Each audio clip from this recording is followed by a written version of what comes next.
विराज बैठ, प्रसन्न हो। ये वो ठीक। हाँ, नहीं, ठीक ही रहना चाहिए। हम आपको अपने प्रभु का विधान बताते हैं थोड़ा सा। जब प्रभु किसी पर कृपा करते हैं, ये वैभव मिलना कृपा नहीं है, ये पुण्य है। पुण्य से एक घोर पापी को भी देखो, पाप करके भी उनका कोई पुण्य है जिससे वो सुकृत पूर्व के सुकृतवश चल रहे हैं, नया पाप है। ये वैभव बढ़ना या यश बढ़ना, ये भगवान की कृपा नहीं मानी जाती। भगवान की कृपा मानी जाती है अंदर का चिंतन बदलना, जिससे आपके अनंत जन्मों के संस्कार भस्म होकर और अगला जो है वो बड़ा उत्तम होगा। अंदर के चिंतन से होता है, बाहर से कुछ नहीं होता। महत्व अंदर का चिंतन। अच्छा, अंदर का चिंतन हम लोगों का स्वभाव बन गया बहिर्मुखी। बहिर्मुखी मतलब बाहर, बाहर यश कीर्ति लाभ विजय, इससे हमको सुख मिलता है। अंदर से कोई मतलब नहीं रखता कोई, कोई विरला ही अंदर से। अब क्या होता है, भगवान जब कृपा करते हैं तो संत समागम देते हैं, फिर दूसरी जब कृपा होती तो विपरीतता देते हैं, और फिर अंदर से एक रास्ता देते हैं, ये मेरा रास्ता है, ये परम शांति का रास्ता है, ये शांति का रास्ता नहीं। भगवान वो रास्ता देते और जीव को अपने पास बुला लेते हैं। बिना प्रतिकूलता के संसार का राग नष्ट नहीं होता। किसी को भी वैराग्य होता है तो संसार की प्रतिकूलता देखकर वैराग्य होता है। सब कुछ हमारे अनुकूल है तो हम आनंदित होकर उसका भोग करते हैं। जब हमारे ऊपर प्रतिकूलता आती है तब ठेस पहुंचती है कि इतना झूठा संसार, तो अंदर से भगवान रास्ता देते हैं, ये सही है। भगवान बिना प्रतिकूलता के इस संसार को छुड़ाने का कोई भी औषधि नहीं रखी। आज तक जितने बड़े महापुरुष हुए हैं, जिनका जीवन बदला है, उनको प्रतिकूलता का दर्शन करके बदला है। तो कभी प्रतिकूलता आए तो उस समय आनंदित हो कि मेरे ऊपर अब भगवान की कृपा हो रही है, कि मुझे सतमार्ग में चलने की प्रेरणा मिल रही है। अगर सतमार्ग छूटा, ये सब तो एक सेकंड के लिए आप विचार कीजिए। अब अपना सुधार कर लो, अपने जीवन को सत्य में ले आओ, तो अगला जो होगा वो बहुत जोर का होगा। चाहे जन्म हो तो श्रीवान कुलवान धनवान वैभव संपन्न ऐसे, और भक्ति की अनुकूलता, भक्ति की अनुकूलता।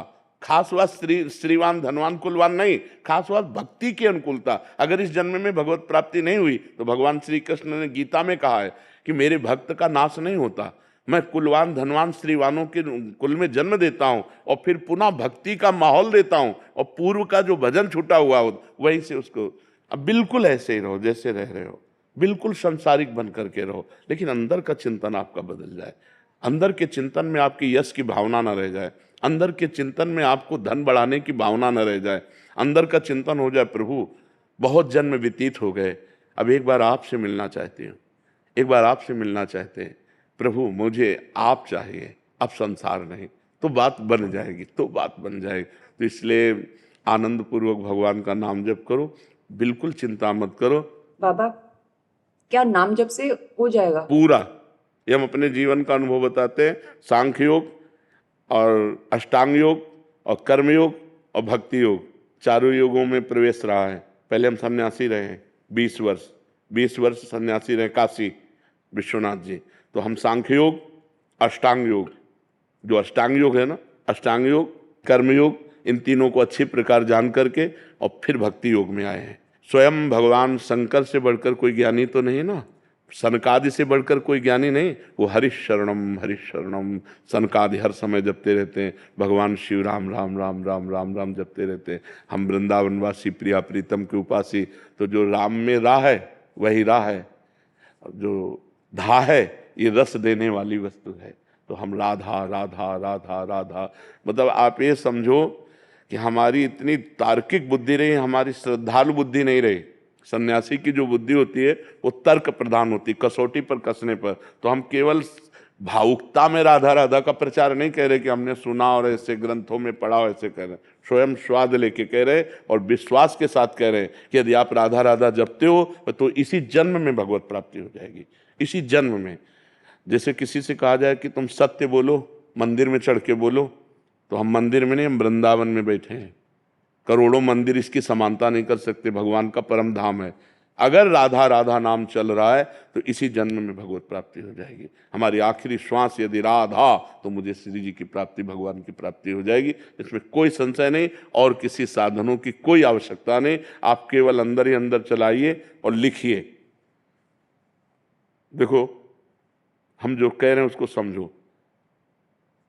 बहुत अधिक नाम जपने की हमें चेष्टा नहीं करनी, कम संख्या हो लेकिन मन लगा करके हो।